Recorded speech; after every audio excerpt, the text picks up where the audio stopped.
إليك الكتاب إلا رحمة من ربك فلا تكونن ظهيرا للمجرمين ولا يصدنك عن آيات الله بعد إذ أنزلت إليك وادع إلى ربك ولا تكونن من المشركين ولا تدع مع الله إلها آخر لا إله إلا هو كل شيء هالك إلا وجهه له الحكم وإليه ترجعون.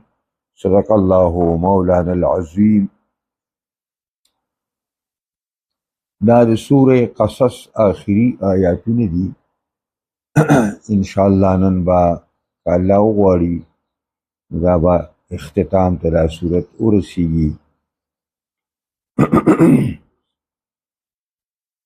الله رب العزت فرمائی ان الذی یقینا هغه ذات فرض علیک القرآن چې فرض کړی دی پتا باندې عمل بالقرآن لرادک الی معاد خامخا به واپس کی تعالی را هغه ځای د واپس کېدلو ستا ته. قل اوایا ربی اعلم من جاء بالهدى ومن هو في ضلال مبين. اوایا پروردگار زما اعلمو خپویږي من په هغه چا جاء بالهدى چې راتلی کړي په درست لار باندې او ومن او هغه څوک هم خپې جني هو فی ضلال مبین چې هغه په ګمراهۍ ښکاره کې.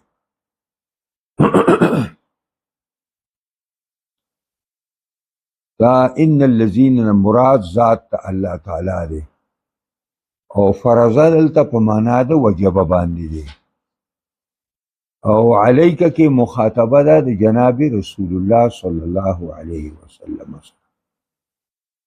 او دا قرآن د دغې لپاره مفعول دی.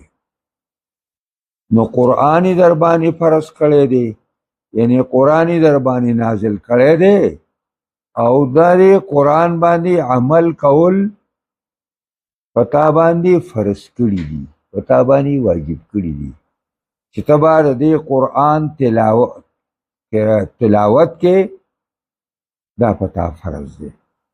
د دې قرآن به ته دعوت ورکوي دا پتا فرض دی او د دې قرآن په آیاتونو او په احکاماتو باندې عمل کوي دا پتا باندې فرض دی.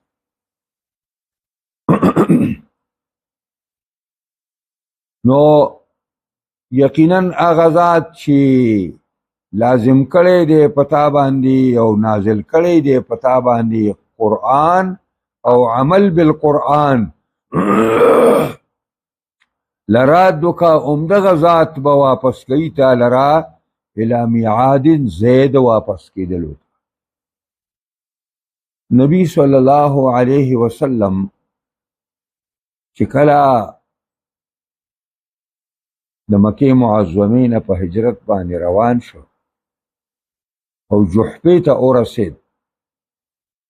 جحفه هلته په سعودي کې یو ځای دی هغې ته ورسېده نو دا خپل کلی او ابایي او اجدادي کلی او خپل هغه کلی چې پیغمبر خاص هم په وړوکې بي شوی و دې ته شوق راغی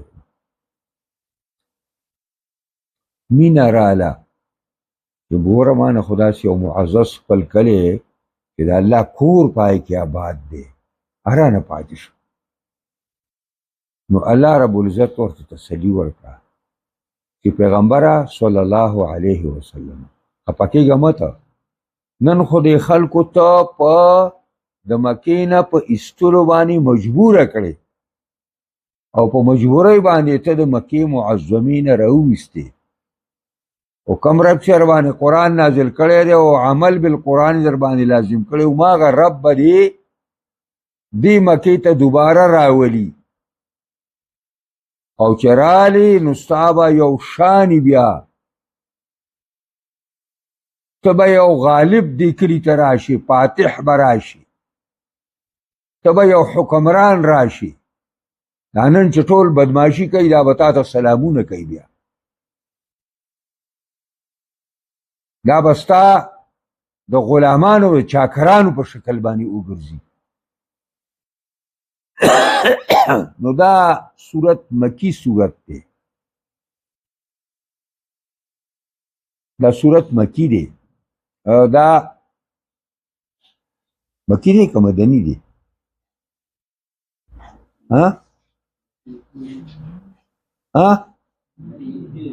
مکی دی کنه او دا آیات چې کوم دی بعضې مفسرین وایي نه مکی دی او نه مدني دی ځکه دا په جحفه کې دا آیات نازل شوی دی دا جحفه کې نازل دی نو دا د پیغمبر خدا د تسلی دپاره الله تعالی نازل کړی دی چې ته به دغه کلي ته واپس فتحیاب او ګټندو غالب حکمران واکمن ته به دې کلي ته راشي ستا به یو شاني او دقسې وشوه نبي علیه الصلاة والسلام راغی په 8 کال د هجرت باندې او مکه معظمه یې قبضه کړه او هغه بدماشان قریش ټولې په مسجد حرام کې راجمع کړه 2000 کسانو 2000 او ټول ناستو لاندې لاندې به کتل او نبی اکرم صلی الله علیه وسلم راغی د بیت الله شریف په دروازه کې ورته ودرېد او ورته ویلي چې څه به در سره کوم 10,000 فوج د مسجد حرام نه چاپېره ولاړ 10,000 فوج څه به در سره کومه تاسو ما او زما د ملګرو سره او د الله د دین سره څه نه دي کړي نو ټولو ورته وویلې زمونږ ښه رورې او زمونږ درنه د خیر تمه ده نبی اکرم ورته وفرمایل چې زه هغه خبره کوم چې زما رور کړې وه عیسی نو او زما دغه ده او داسې چې زه دا خبره کوم چې کما حضرت یوسف علیه السلام کړې وه حضرت یوسف علیه السلام کړې وه کله چې رونه هغه بدماشان رونه چې هغې کویې ته اچولی وو کله چې د هغه د دربار ته راغلی و د هغه په دربار کې ولاړ دي او د هغه حکمران دی د مصر او تعارف یې ورسره وکړو بیا هغې کوز کوز کتل نو هغه ورته وویل چې لا تسریب علیکم اليوم لا تسریب علیکم اليوم هیڅ ملامتیا در باندې نشته یغفر الله لکم الله یتبخنو زم ستاسو ببارکې دا ویم چې لا تسریب علیکم اليوم انتم الطلقاء لوجه الله تاسو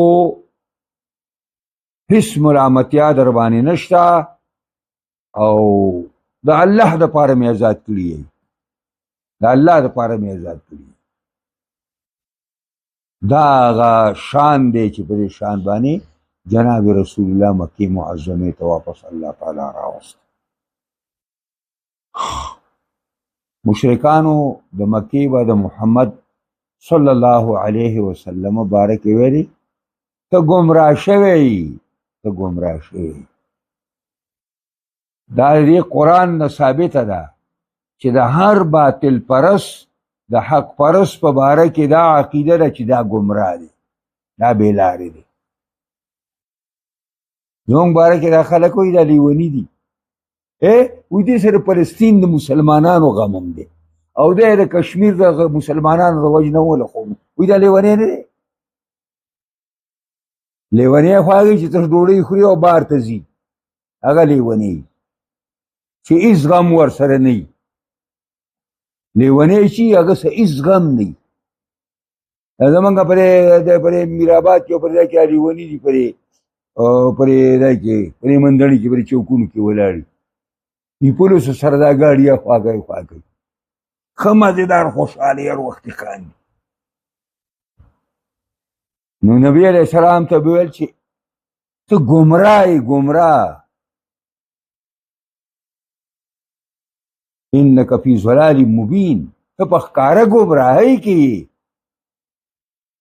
نو الله پیغمبر ته وی ورته ووایه قل ووایه پیغمبره ربي اعلمو، رب زما ښه واقف دی من په هغه چا جاء بالهدى چې راتلي کړي په هدایت باندې، دنیا ته درسته لار ورکړي، دنیا ته د حق او د انصاف سبق ویلی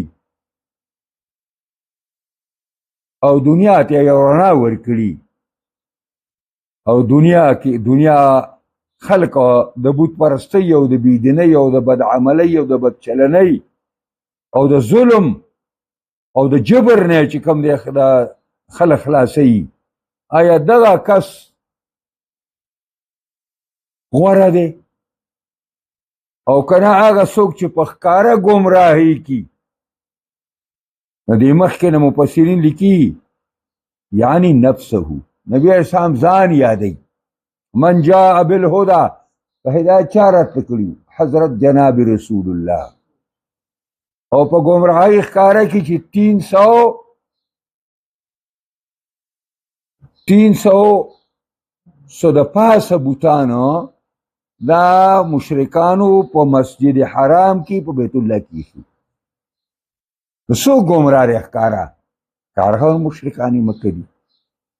ووایه پیغمبره ربي زما رب اعلم واقف دی من په هغه چا جاء بالهدى چې راتلي کړي په درسته لار باندې، او من او په هغه چا واقف دی هو فی ضلال مبین چې په ګمراهۍ ښکاره کی.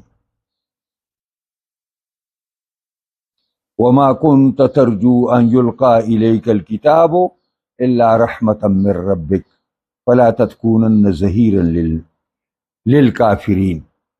وما كنت نویت پیغمبرہ صلی اللہ علیہ وسلم ترجو چتا امید کو ان یلقا الیک الکتاب چتا تب کتاب نازل شي او تا تب کتاب درکړی شي الا رحمتا من ربک مگر دا مهربانی واده پروردگار ستا چې تا ته کتاب ملاو شو نبوت ملاو شو. فلا تکونن ظهیرا للکافرین مکیگا تا معاون او امدادی د کافرانو مرستاو نکی، د کافرانو مرګرتیاو نکی.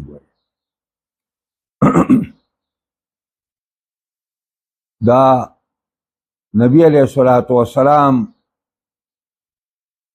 تداسي اچانک دا وحی رالا څنګه چې موسی علیہ الصلوۃ والسلام د مدین روان شو، ځان سي خپل بچی او بیبي روان کړه او ځان سي خپل مالونه چې شعیب علیہ السلام ورته ورکړي ځان سره روان کړه او زی د مور ملاقات لپاره مصر ته او د شپې را روان دی. د کوی تور په دې لمن کې توره تیاره ده او باران وریږي، لار ته ورکه شوې ده د مصر. حیران دی پلی بی اوری دا د کوی تور په دې لمن کې پلی بیبي ته وایي چې امکسو انی آتیکم، دلته اوسېږئ زه به درته راتله وکم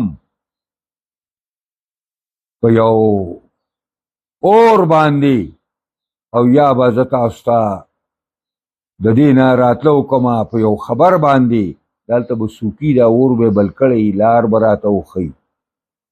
په دې سوچ او فکر کې دی او روان دی او متحیر دی. او الله رب العزت ورته آواز وکړي چې موسی دا خبر سوچونه پرېږده راشه تا ته زه بل کار حواله کوم. فرعون ته به ځې او دعوت به پیش کې نه صافه پیغمبري ملاو شو.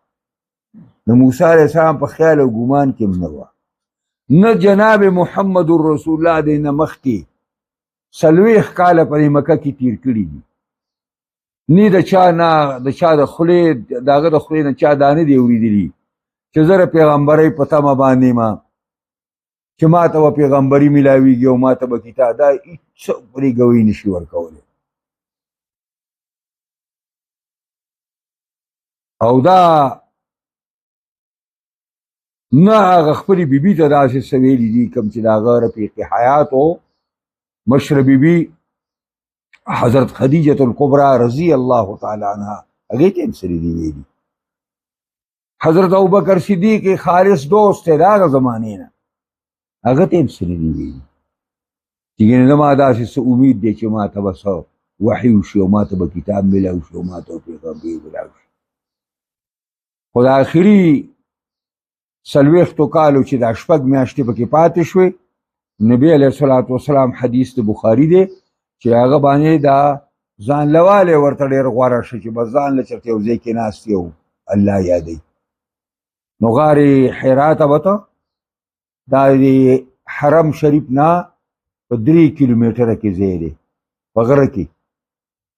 اوس نه ښکاري پخوا چې به موږ حج له زه تللی وم نو په هغه زمانه کې ښکاره کېده دا دغه به غار به هم ښکاره کېده د حرا دغه ځای نه.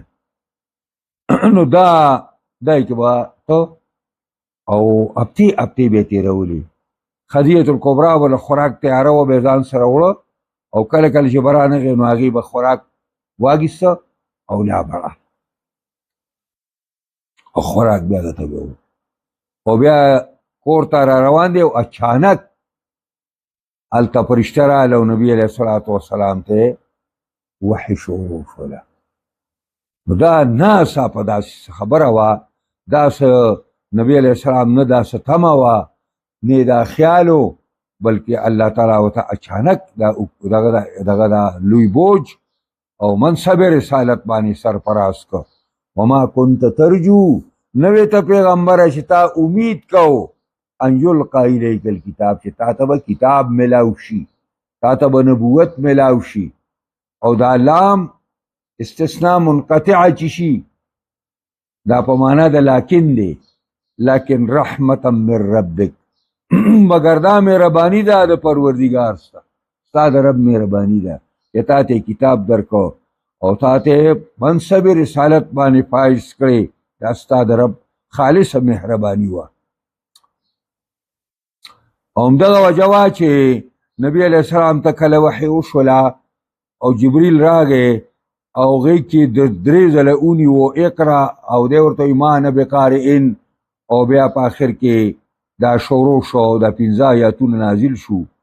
نو نبی علیه الصلاة والسلام بس را روان دی او سړی لرې تبه پرې راغلی ده او راغی کور کې او خپلې بیبي ته وایي چې زمیلوني دسیروني ما باندې څادر را واچوئ څادر او بیا بیبي ته وایي زه په ځان باندې یریږم او نه ستا غوندې انسان الله تعالی نه خرابوي. ته خو دا کارونه کې چې هغه په معاشره کې ټول د نیکۍ کارونه دي ته هغه کارونه دي دا.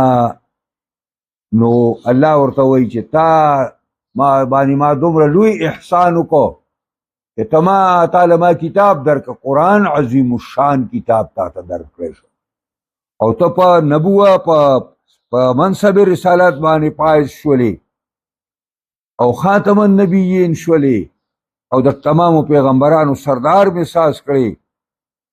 نو د دې شکریه به دای چې فلا تکونن ظهیرا للکافرین تبا نه ګرځې خامخا تعاون کوونکې امداد کوونکې د کفارو سره چېرته د کفارو سره مرسته ونه کې د کفارو ملګرتیا ونه کې. کفارو به قسم لالچونه پیغمبر اسلام ته ورکول ته یو کال ستا د خدای عبادت وکړو یو کال به ته زمونږ سره زمونږ د خدایانو عبادت کې کله دا ورته ووایي چې که ته مال او دولت دپاره دا خبرې کې چې دا دله راټول کړو که چېرته یو ښایسته ښځې سره نکاح کول دی ارادی چې هغه دله وکړو که نه ستا پرې دماغو کې فرق راغلی نو چې تا ډاکټرانو طبیبانو لبوزو علاج دله وکړو دا قسم ته لالچونه به ورکول قسم. نو قرآن وویل پیغمبر ته چې ګوره یاد ساته د دې کفارو په لالچ کې رانشي د دوی تعاون او امداد په دې کفر باندې او په بېدینۍ باندې ونه کې. ولا يصدنك عن آیات الله بعد إذ أنزلت إلیک ولا يصدنك بندی نکی تعالی را عن آیات الله د احکامات د الله نه، د الله د آیاتونو نه، یعنی د الله د احکامونه، او پاګې باندې د عمل کول نه تالی ګورې بند نکي. بعد اذ انزلت الیک، پس دا غینا چې د آیاتونه تا ته نازل شوي دي. او ودعو الى ربک، یو دا چې کفار دی تا ګورې د دې باندې د عمل کولو نه بند دي. یعنی کفارو مشن دا دی چې د الله په کتاب باندې د عمل نشي. ځکه خو انګریز قرآن بند که او په جماعتونو کې کېښود او په تاخونو کې کېښود، او بیا دا لالچ وکړو چې مسلمانانو ته یې وویلې چې دا ګورې د داسې مقدس کتاب دی چې دا جامې ډېرې غواړي. دا اوس ته زمانه رسې دغه ده، او زمونږ په مخکې زمانه کې ما داسې لیدلي چې لس کپړې به هم د قرآن مجید نه تاووي. یو به یې ولا کمیس کړی و، او دا نور به یې چې کوم دی نو دا رومیالونه وو، او پنځه او شپږ. دا هم دا انګریزان چې د قرآن دا ادب دی چې دی په ډېرو کپړو کې رادنډي. د قرآن دا ادب دی د غېږ کې ونیسي او د زړه کې وله ځای ورکړي او د قرآن په ټکي ټکي عمل شروع کړي.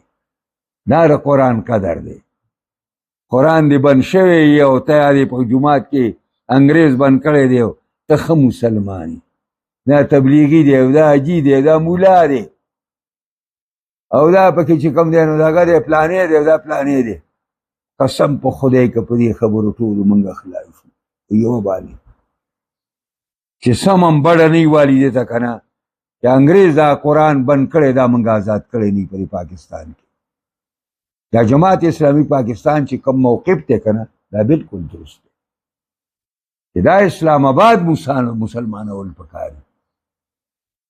موږ لګیا په ډنډونو کې چې کوم دی په ډنډ کې شین ډنډ کې ګرځو، جامې خپلې راټولې کړي دي او موږ وایو دا ډنډ را پاکوم. سګې پاکې دې نه خو دا څښه اوبه درکړه که نه، دا انګریز دا قانون څښه اوبه دي دا تېر کړه. نه جي دا به یي او دا به پاکوو. دا به پاکوو، پاک بیا کې یې خولې ته دې ګوره پاکولو ته.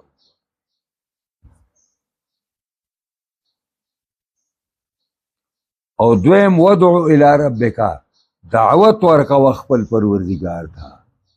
یعنی دین ته خلق را بلا، اسلام ته خلق را بلا.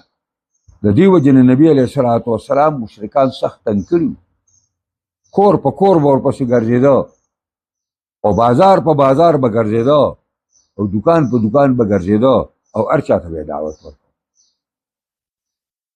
او ولا تکونن من المشرکین، پیغمبره ګوره مشرکانو نه ساز نشي. که ته د مشرکانو تعاون وکړي په دې شرک کې نو ګویا کې تا به شرک کړی. که ته د دې دعوت په کار کې لږ پس و پیش کې نو دا د دې دین کار نه کول دا د کفر حمایت دی. دا مفسرینو ګورئ دا صفا دي مفسرینو لیکلي دي چې د دین کار نه کول دا د کفر حمایت دی. ته چې د دین کار نه کوې دین کمزوری کېږي، کفر غالب کېږي. منګه دغه زمونږ کار دی چې موږ د دین لپاره کار نه کوو. والله که موږ د دین لپاره کار شروع کړو هغه ورځ لرې نه ده چې پاکستان کې به د قرآن نظام راشي او د عدل نظام به راشي او دا د غلو نظام به ختم شي. دا داسې غلي دي داسې. او بل راته وجي خبره وکړه ویل یو سیکرټري راته ټلیفون وکړو زموږ د صوبې د حکومت چې حاجي صاحب که څوک دي چې نوکري کودله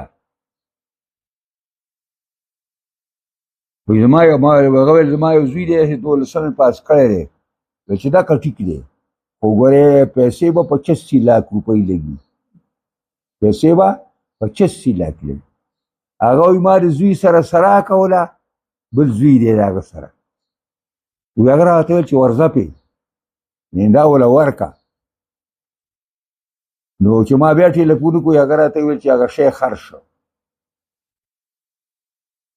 دا موږ د خپل زړه سرونه په ځان باندې مشران کړي په خپل صوبه کې زړه موږ د یړو کې ولځي ورکړی دی او زنده باد او زنده باد او زنده باد او ویرا لکان او دا جینکۍ دا په ټول مین دي او دغه ایمان دی چې په 85 لاک روپۍ نوکري واري د 12 پاس هلکه دا به کومه نوکري معمولي نوکري به دی به زندگی بر رشوتونه اړي نو هله به دا پیسې دی برابروي زندگی بر به دی رشوتونه اړي دا ملک دی رشوتونو تباه و برباد که دی اغلاګانو تباه و برباد که په دې ملک کې د څه شي کمی دی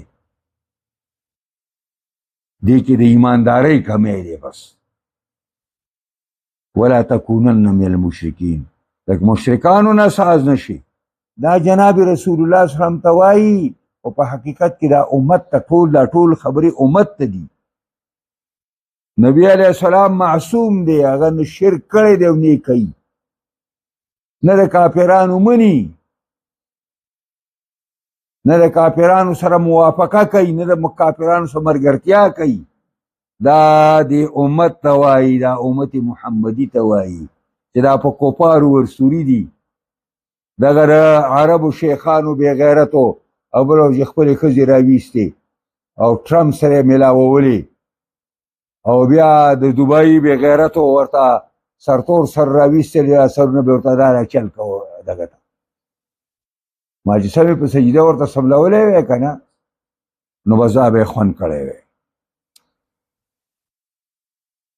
ولا تدعو مع الله الها آخر مرابلا د الله سره معبود بل لا اله الا هو نشتا معبود سوا د الله نه نو شرط یې رابلې ګټو ته لوټو ته ونو ته سلو ته کل شیء هالک هر یو شی پانی دی هر یو شی ختمیدونکی دی الا وجهه مگر ذات د الله به پاکی وي وجه مخ ته وایي ذکر د مخ دی او مراد نه الله دی ذات د الله دی هر شی به ختم شي مگر ذات د الله به باقی وي ذات د الله دا به باقی وي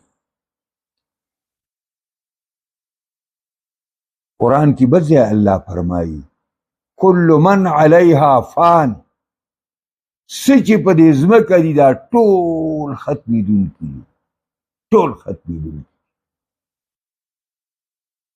ویبقى وجه ربک ذو الجلال والاکرام صرف ستا د پروردګار ذات به باقی پاتې نور هر شی به ختمېدونکی دی امام مجاهد یو ناشنا ترجمه کړې وی چې کل شیء هالک هر شی ختمېدونکی دی الا وجهه الا علم العلماء علم د علماء نه ختمي پیږي پریوان الا علم العلماء او داږي وجه را چې دا علم د علماء چې الله درزاد پاره دا د دنیا د لالچ لپاره نه د دنیا د حاصلولو لپاره نه دا خالص د الله د معرفت او د الله د صفاتو د معرفت او د الله د احکامو د معرفت او د الله د دین باندې د پوهې لپاره او د خدای مخلوق ته د پیدې رسولو لپاره دا علم بیا دا به باقی له الحکم د دې الله لپاره قوت نافذه دی دی به فیصلې کوي دربار ته به ټول خلک حاضریږي ویلیه ترجعون خالص دی الله دربار ته به ټول واپسی کوي ټول به ورځي او حاضری به کوي او د حساب کتاب دپاره به کوي میلمانه به نه یی حساب دپاره به یې حاضر کړي نو بیا خپل عمل ته اوس په دنیا کې وګورئ ان کان خیرا فخیر که عمل دی د خیرو ثوابونه به ملاویږي و ان کان شرا فشر که عمل هم د ناکارۍ او د بد عملۍ د بېدینۍ او د فسق و فجور د شرک او د کفر د بيدینیو نو بدلی و جهنمی او د الله قهر و غضب وي بیا. الله رب العزت موږ تاسو په قرآن عظیم الشان کتاب باندې پوهی کی دې کې یو څو خبرې مخې لرالې. یو دا معجزة القرآن في وقوع الغيب بعد الإخبار به وذلك حيث عاد الرسول إلى مكة بعد الخروج منها. یو خبرې کې د قرآن معجزه چې دا د غیب یو خبره وه چې پیغمبر ته تلو په وخت کې ورته الله ویلي چې خفه کېږه ما زه به یې لیکلي ته واپت حیاب راولم. نن خو تا په دې یره باندې د دې کلي نه روانې چې هغې د مرګ بندوبست کړی دی بیا به ته داسې لیکلي ته راشي. نمبر 2 دا مشروعیت الملاینة فی الجدال والمناظره. وای چې مشروع ده نرمی کول په بحث مباحثه کې په دې طریقه باندې چې دعوت الی الله په لار کې با داسې اسلوب التشکیک استعمال کی. هغه دا دی چې مشرکانو پیغمبر خدا ته گمراه وایو نو قرآن نازل شو قل ربی اوایا پیغمبره زما رب اعلمو زما رب واقف ته پاگه چا بانی چې راتلی کړي په هدایت بانی او پاگه چا بانی چې په گمراه ښکاري. دا هغه ملاعنه ده نرمی ده نرمی چې داسې ونه ویلې چې زه په هدایت یم او تاسو گمراهان دي. خو الله ته هغه سړی معلوم دی چې دنیا ته هدایت راوړی دی او هغه ورته معلوم دی چې دنیا ته ګمراهي راوړې ده. دواړه ورته معلوم دي. خو دا فیصله به تاسو کوئ یا څوک. نو دا بله خبره شو. او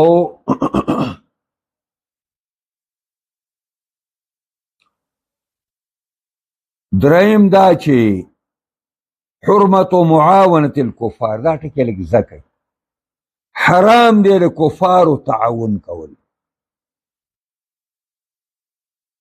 و مناصرتهم او د کفارو امداد کول لا سیمن ضد المؤمنین او خاص کر د مؤمنانو په مقابله کې.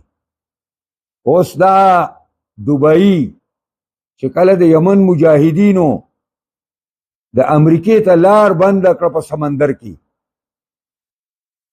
نو بیا هغه میخزین او هغه سامانونه او خوراکونه هغه به په سمندر کې راتلل او په دبئی کې به د سمندر نه خجول او د سعودي او د دبئی په ځمکه کې به اسرائیل ته تلل. دې جزایري دې خبرې ته وګورئ. حرمت معاونة الكفار ومناصرتهم دو کفارو حرام دی د کفارو امداد کول خاص کر د مؤمنانو مقابله کې د غزا او د فلسطین د مظلومو مسلمانانو مقابله کې. دبئی او سعودي څه کار وکړو؟ د چا امداد یې وکړو؟ د هغه کافر امداد یې وکړو چې ته یهودي وایي. او دا اوس چې په اسلام آباد کې صرف احتجاج کوي یو سړی او زنانه او زمونږ دا نر حکومت نه دی دا نر حکومت چې کوم دی هغه راډیو په جیل کې اچي. دا د امریکې تعاون دی. دا څنګه چې دبئی او سعودي په حرمت په حرام کار کې پراته دي دا پاکستاني حکومت هم په حرام کار کې پروت دی. دی هم حرام کوي. دا د بوش حمایت دی. دا د امریکې حمایت دی. دا ټرمپ حمایت دی. دا هته خفه کېږي یا د دوی اکا دی مولای دی دا یې غلامان دي چاکران دي. دا بوټان ولا پالش کوي را پالش کوي. او وجوب الثبات والصبر على الدعوة حتى نجاها ببلوغها الناس او استجابتهم لها. سلورم دا چې لازم دی ثبات او صبر په دعوت باندې دعوت الله باندې به صبر کې، کار سره مشکلات بخله راځي، تکلیفونه راځي، تبکلک ولاړ. او پنځم تقریر التوحید والبعث والنبوة المحمدیه. په دې آیاتونو کې د الله د یووالي بیان راغی، او په دې آیاتونو کې دوباره د ژوند مسله ذکر شوه، او په دې آیاتونو کې د جناب رسول الله د پیغمبرۍ اثبات وشو. او نمبر 6 دا فناء كل شيء الا الله. هر شی به پناه شي، الله به پاتې شي. الا ما ورد الدلیل بعدم پنائه. دا ټکی لږ زده کړئ، دا نه ویلې، مګر هغه چې دلیل راغلی دی په عدم پناه د هغه باندې. عد منه 8، د دې نه 8 شیونه شمارلی شوي دي د الله ذات نه علاوه، 8 شیونه چې دا باقي. نو 8 نظمها بعضهم بقوله. 8 دي چې یو ناظم او شاعر په خپل شعر کې ذکر کړي. هي العرش والكرسي نار جنته وعجب وارواح كذا اللوح والقلم. دا 8 شیونه دي. کم کم عرش به یې دغسې، عرش به نه پناه کېږي. کرسی د الله چې دا هغه به دقسي، هغه به نه پناه کېږي. اور جهنم به په خپل ځای به نه پناه کېږي. جنت به په خپل ځای دا به نه پناه کېږي. وعجب د دې لکۍ هغه هډوکي ته عجب وایي. د دې انسان په دې آخري سر کې په دا عجز چې ورته ویلی کېږي، د انسان وروستی حصه پای کې داسې یو دونه دی، 2 ګوتومره داسې دومره شی دی، دې ته عجب وایي. دا ټول انسان خاورې شي، هډوکي هم خاورې شي، اخر کار خدا پاتې. د دې نه به الله انسان بیا دوباره ژوندی کوي. دا به دا عجب به اصل دا ټکي څه دا بالکل ناشنا دی. و ارواح او روحونه نمري، ښه روحونه نمري. دا روح د بدن نه وځي نو دا بدن مړ شي. هغه انقطاع د روح د بدن دې ته موت وایي، چې دا روح دی بدن نه جدا شي، نور روح ژوندی دی. او وکذا اللوح، لوح محفوظ به وي په خپل ځای. والقلم او قلم د ازل به په خپل ځای، دا به نه ختمي. نو هي العرش والكرسي نار جنة وعجب وارواح كذا اللوح والقلم. دا یو ناظم بیا په شعر کې دا جمع کړي دي. بس ته ان شاء الله سورة عنکبوت په شروع کوو. سبا به سبق وایو، د چوټۍ پورې به وایو. قرآن مجید داسې کتاب دی چې ژوند وظیفه ده، دا هیڅ په خپل ژوند کې مه قضا کوئ. که الله ته ځان رسول غواړئ نو دا د الله او د الله د بندګانو منځ کې سبب دی، رسی ده. او حدیث کې راغلي پیغمبر خو یو سره د الله سره دی، یو د مخلوق سره دی. څوک الله ته ځان رسی دا قرآن دی کلک ځان سره ونیسي. خلق غرق او تباه دی. الله دې په موږ ټولو رحم وکړي، موږ هم ورسره غرق یو. خلق دنیا په شوق او په مینه کې لو شوي دي. هر هغه کار کوي چې د دنیا پیدا وي، او چې کوم شي کې د دنیا پیدا نه وي هغې سه هېڅ کار نشته. دین شته دی او که نشته، دین کامیاب دی او که ناکام دی، دې سه زمونږ کار نشته. موږ خو به خدای ګیندې دپاره پیدا کړي. زمونږ او د چینیانو، زمونږ او د روسیانو، زمونږ او د پیرنګیانو، زمونږ او د هندوانو او زمونږ او د یهودیانو څه فرق دی؟ هغوی هم د دې دنیا لپاره منډې وایي او موږ هم د دې دنیا لپاره منډې وایو. هېڅ د حلال او حرامو تمیز لګیا دی او ورکېږي. داسې نوې نوې مسلې خلک راوباسي، نوي نوي کارونه کوي چې اسلام کې د هغې د ګنجایش سره شته دی. نوي نوي کارونه ځانه شروع کړي دي، نوي نوي معاملات خلک کوي، نوي نوي د بیع د شراء طریقې راوباسي، او ټولې محرمې طریقې دي، ناروا طریقې. د دې وجې نه قرآن به د لاس نه لري کوي که الله ته ځان رسول غواړي. واخر دعوانا الحمدلله. دعا وکړئ الله مونږ په قرآن عظیم الشان کتاب پوهه کې دې سره سره مونږ له پرې وایي کامل مکمل عمل کولو توفیق راکړي. خدای زموږ په ژوند کې قرآن کې قرآني نظام په تمام جهان او خاص کر پاکستان کې راولي. خدای دې چې څوک هم کار کوي کامیابي کې، څوک چې مخالفت کوي هدایت ورته وکړي، تباهي کې الله زموږ ټول راضي شي. او د فلسطین مسلمانان، د کشمیر مسلمانان، د تمامي دنیا مظلوم مسلمانان خدای د کفارو بيدینو بد عملو بد چلنو نه خلاص کړي. زموږ ټول نه الله راضي شي. خاتمه